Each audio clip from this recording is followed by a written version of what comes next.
Given this, why has the president continued to miss public events, just like PNP Day this morning? And when can the public expect him to resume attending his scheduled engagements? Eh, lahat po ng ginagawa ng Pangulo ngayon, engagement, activities. Hindi po biro ngayon, tatlong events po ang pupuntahan ng Pangulo. So, wala pong naipapakita ang Pangulo na hindi siya nagpapatuloy magtrabaho. Dahil nakikita niyo naman din po sa ating mga binibigay na mga updates, ang video, at mga larawan katulad ng oath-taking ni General Natate. So tuloy-tuloy po, wala pong patlang ang pagtatrabaho ng Pangulo. Magandang araw, magandang gabi, o magandang umaga kung saan dako man kayo sa mundo. Ito po si Rene Bay. Pag-uusapan nun natin ngayon muli ang issue ng ating lipunan. Ito po mga kababayan bago tayo magpatuloy, kung bago pa lang kayo dito sa channel ko, paki-subscribe man lang at saka isang like. Masaya na si Rene Bay dyan. Ito po ito ang nangyari ngayon sa ating bansa. Number one, itong kalagayan ng ating Pangulo, walang masyadong malinaw na balita. Wala namang masama kung ipagpaalam yung tunay na kalagayan ng ating Pangulo. Kahit sabihin naman natin na marami ding hindi nakakagusto doon sa mga ginagawa ng ating Pangulo, pero bilang isang Pangulo ng ating bansa, kailangan din natin na may pakita sa publiko, ipakita natin sa sambayan ng Pilipino na incapability pa siya na magtrabaho bilang isang Pangulo. Sana po magapan na yung karamdaman niya at siya ay gumagaling at matapos ang kanyang termino bilang presidente ng ating Pilipinas. Okay po. Ito na naman, makisaw-saw ako doon sa issue ng ating mga mambabatas, itong mga lawmakers natin at saka itong mga law enforcers, no?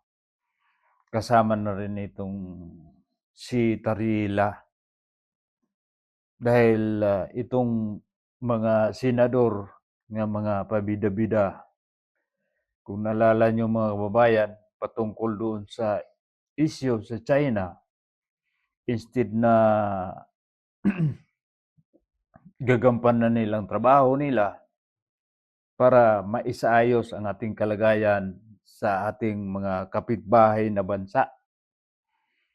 Pero ang ginagawa itong mga pabida-bidang mga senador, itong si Tulfo, Erwin Tulfo, itong si Tarila, at ibang mga senador, si Pangilinan, si Hontiveros. Alam po mga kababayan, ang opinion ko po dito, parang sinasakyan ata nila itong sitwasyon sa China. Kung hindi pa man sila bida-bida patungkol po sa foreign policy, ang presidente lang sana ang magsalita dyan. Huwag na sana sila makialam. Kung gusto man nila makialam, mag-advise sila doon sa presidente. Hindi sila magbida-bida. Alam niyo po mga kababayan, ang may epek dito, hindi naman sila. Itong mga ordinaryong Pilipino na andoon naghanap buhay sa bansang China. If you do not like how democracy works in this country, then you are free to leave the Philippines. Get the out. Dito ang resulta dito. Biro mo, saan ka pa? I-deklarar mo itong mga kapartner natin sa ating pangkabuhayan sa Pilipinas, pamumuhay natin sa Pilipinas. Sabihin mo na persona non grata. Eh, hindi naman sabihin natin na pinapanigan ko ang China. Pero wala naman tayong personal na ano bang ikakagalit natin sa China? Na simulat sa poll, nakipagkomersyo na, nakipagnegosyo na ang China sa Pilipinas. Hindi pa isinilang yung mga gunggong na nagsasalita ngayon ng masama laban sa China. Dahil ba lang ay ang ating mangingisda ay minsan ay sabihin natin na hindi sila pinapangisda doon sa tinatawag natin na South China Sea? Huwag matakot pumalaot sa West Philippine Sea. Ito ang panawagan ng National Maritime Council o NMC sa mga Pilipinong mangingisda. Kasunod ito ng pinakabagong panghaharas ng Chinese Coast Guard sa mga Pilipinong mangingisda noong Biyernes, kung saan sa kauna-unahang pagkakataon ay mismong ang mga bangka ng mga mangingisda ang tinarget ng water cannon. 3 ang nasugatan at nasira pa ang kanilang mga bangka. Ayon sa NMC, gagawa ang pamahalaan ng mga hakbang upang maprotektahan ang ating mga mangingisdang Pilipino sa West Philippine Sea. Ipagpapatuloy rin nila ang pagbibigay ng tulong habang nasa laot ang mga mangingisda, tulad ng supply ng diesel, yelo at pagkain. Ang gobyerno po ninyo ay mananalig at ipaglalaban sa inyo, ang inyo at ating karapatang soberanya at jurisdiksyon sa ating teritoryo sa West Philippine Sea sa anumang legal at mapayapang pamamaraan. Hangad din namin ang inyong pangkalahatang kaligtasan habang kayo ay nasa karagatan. Nanindigan ng NMC na ang Pilipinas lamang ang may karapatang makinabang sa mga likas na yaman sa mga bahurang nasa loob ng ating Exclusive Economic Zone o EEZ, alinsunod sa lokal at international law. Minsan nga, pag mayroong mga aksidente, mayroong abarya doon sa mangingisda, minsan tinutulungan din ng mga Coast Guard. Yun ba lang ang dahilan na para na tayo makipaglaban sa China? Na pwede naman sana yun na pag-usapan? Ito po ang opinion ko dito mga kababayan. Itong mga dilawan, mga piklawan, mga sabihin natin mga NPA, sinasakyan nila yung issue para kumbaga sasabihin nila ay sila'y magmukhang hero. Sabihin nila na pag hindi dahil sa kanila, hindi maipanalo ang Pilipino laban sa China, gunggong. Saan ka pa? Tayong ordinaryong bansa. Hindi ko minamaliit ang sarili nating bansa, ha? Mayaman tayo. Kaya lang tayo nagkaganito dahil doon sa mga politikong mga magnanakaw. Pero ang totoo,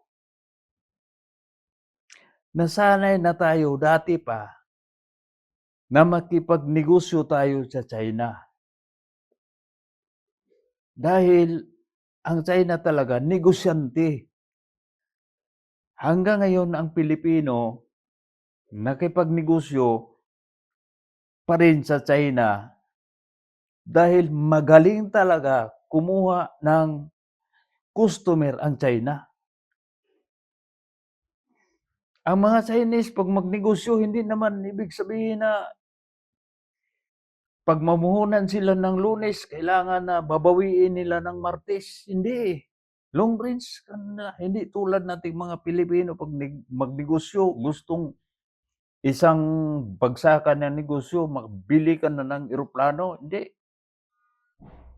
Paramihan muna ng kaibigan, paramihan muna ng negosyo yung China para maging koloni ng negosyo. Yun ang opinion ko, yun ang nasa isip ko.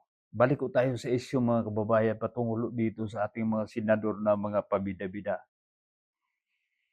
Hindi ko na yun nagustuhan dahil alam mo yun po mga kababayan, ipito dito yung mga OFW tulad namin. Okay lang kami dito, layo sa China, hindi sa China. nasa Middle East kami. Pero yung sa China, buti na lang yung China, hindi tulad ang utak nitong mga senador natin ng mga pabida-bida. Itong mga Tiberos, itong si Erwin Tulfo, yung lagi lang tapang-tapangan. The West Philippines Sea is ours. Our officials have the right and the duty to speak about aggression against our nation. And Filipinos, Mr. President, will not whisper in their own house just to avoid offending a foreign power, particularly China. No, no, no, Mr. President. We do not take lessons on democracy from a government that jails critics. We do not take lectures on free speech from a system that suppresses it. Our house, our terms, Mr. President. Respect is not demanded, it is earned, and it is mutual. If you want respect from Filipinos, then respect our Constitution. Respect our officials, respect our freedom of speech, and respect the simple truth that this is not your country. Mr. President, the Filipino people are not afraid. We are not silent, and we will not be bullied, politely or otherwise. Tungkol sa Pangilinan, hindi ba pwede na makipag-usap tayo para makipagkaibigan? Gusto makipag-away? Na alam naman natin, sa laban na yun, wala naman tayong ipapanalo. May sarili ba tayong bala? May sarili ba tayong armas? Di ba namimili tayo? Ilan lang barko natin? Ilan na yung eroplano natin? Tapos, makipag-gira. Kaya nga sabi ni Ruben Padilla, binubumpa lang tayo ng tubig. Parang iiyak na. O hinamon lang na ni Ruben Padilla, bibili din kayo ng water cannon para parehas man lang kayo, tubig man lang din ibubuga. O ayaw din. Di ba? Saan mapunta yung usapan na yon? Yung pabida-bida, patapang-tapangan. Is yung pulisiya sa mga karating bansa yon. Hindi yun basta-basta.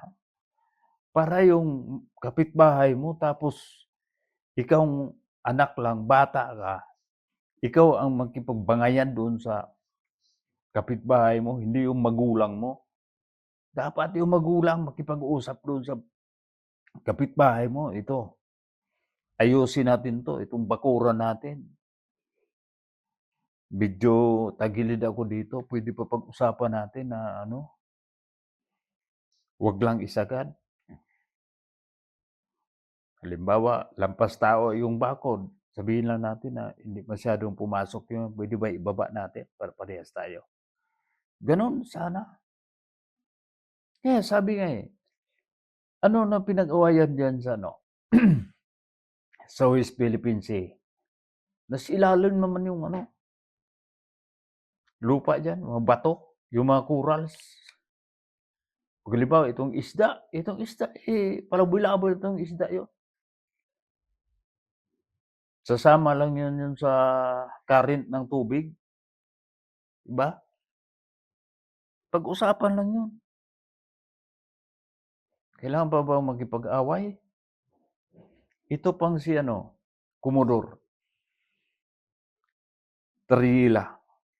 Yung ginawa niya patungkol sa isang pagtitipon-tipon na ginawa niya ng itong mga karikature ng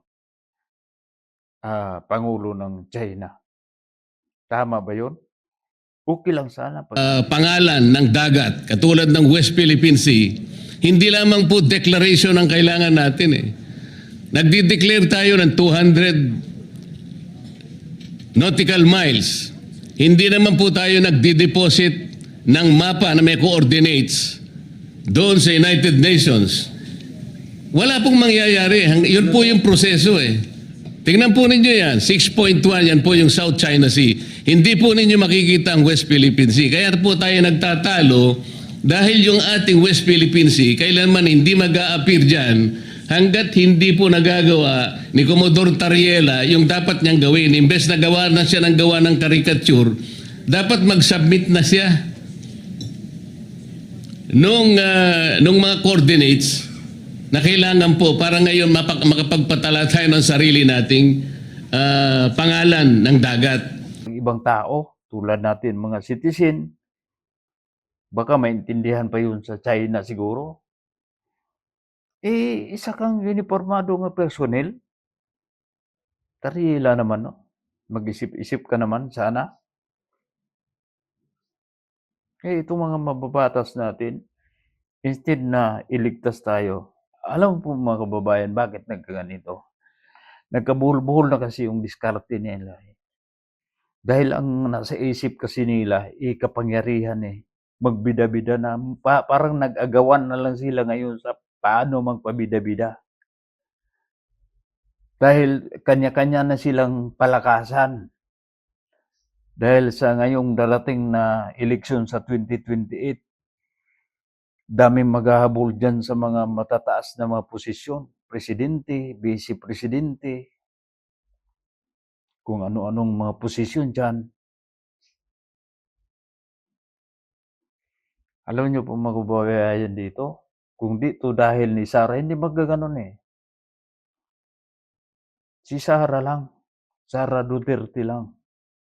Dahil nakita nila na medyo matibay-tibay, parang wala na silang madadaanan na mapaglusutan nila na para sila makabinta, makalamang. Hindi. Lalo silang lumulubog eh. Sira-sira ng diskarte nila. Mula sa Pangulo natin, sira-sira yung diskarte. Yung mga amuyong ng Pangulo, sira-sira na yung diskarte kung ano-ano na lang i-diskarte. Diba?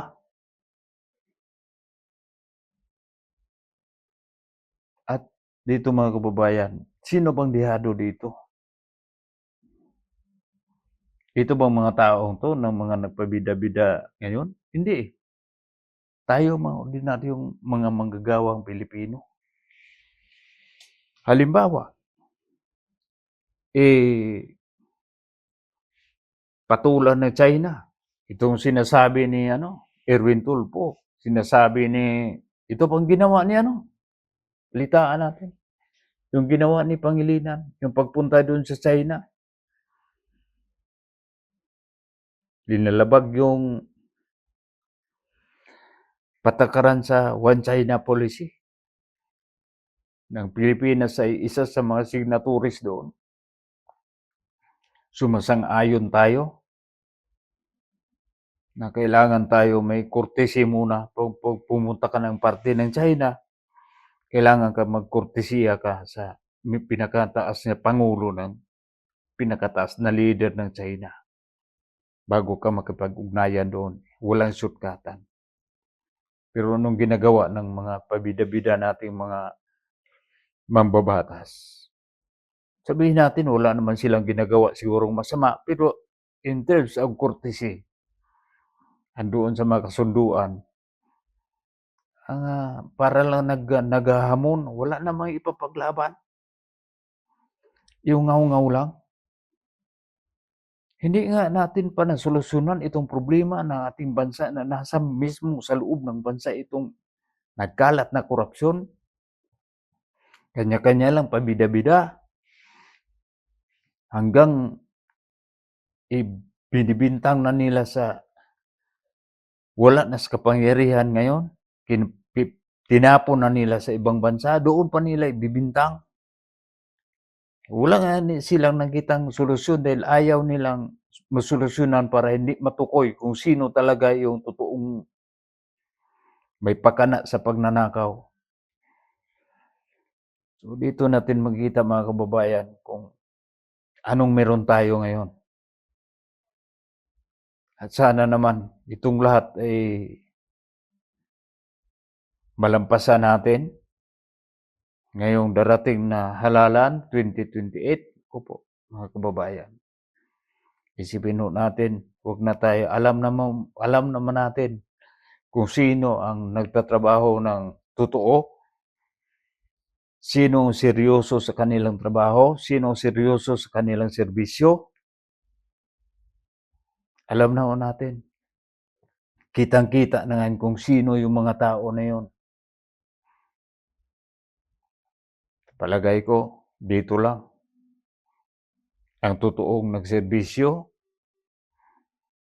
itong mga Duterte. Iba dyan, ng mga politikong matino. Mayroon pa naman. Hindi naman lahat. Iilan lang sila. Nadadamay lang. Yung iba. Kumbaga, napilitan lang sumasang-ayon sa kanilang tugtog dahil alam mo natin mga kababayan ngayon, pag hindi ka sumasayaw sa tugtog nila, wala kang budget. Hindi makagulong talaga. Walang pera. Alam mo natin, kailangan ng pera sa bawat galaw para makagulong ang ating ekonomiya. Pero anong ginagawa nila ngayon? Itong mga taong nagreklamo, anong resulta? Kay Barsaga, kay Libiste, o kung sino-sino dyan ng mga politiko na medyo may angal sa administrasyon. Naku po, ingat-ingat kayo. Kaya itong mga mambabatas natin ng mga bida-bida, naku po. Dito rin sa kay Soto. Tito Soto mga kababayan.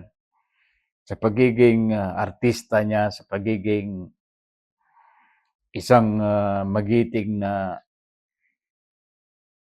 tagapag-entertain sa Itbulaga, saludo ako dyan. Pero sa ginagawa niya ngayon, patungkol sa pag-alkontra niya doon sa desisyon sa Korte Suprema, patungkol doon sa impeachment ni BP Inday, naku po, mukha siyang tanga.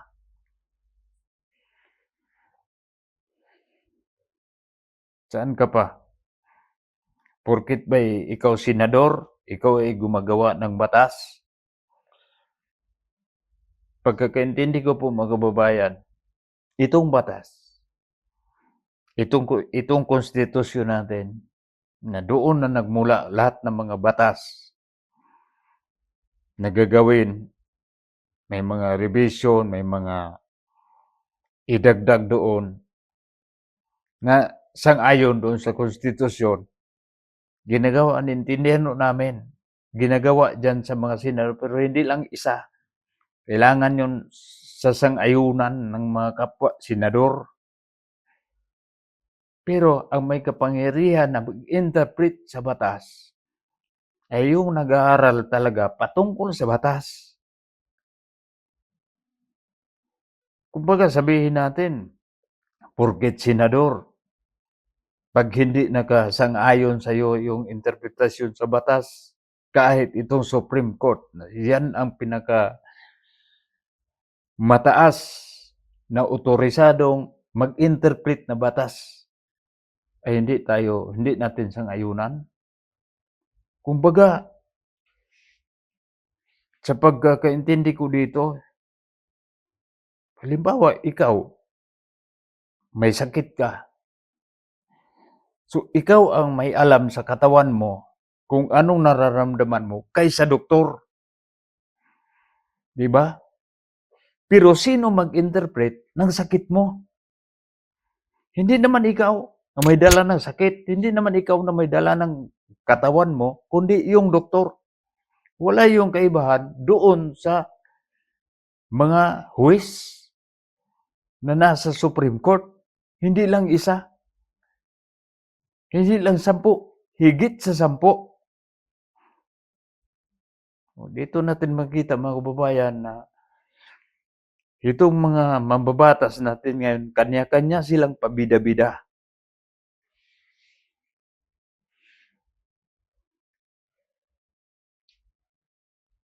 At hanggang dito lang po. Salamat sa inyong pagkikinig at panunood. Hanggang sa muli nating video. Bye-bye. See you next time. God bless sa ating lahat.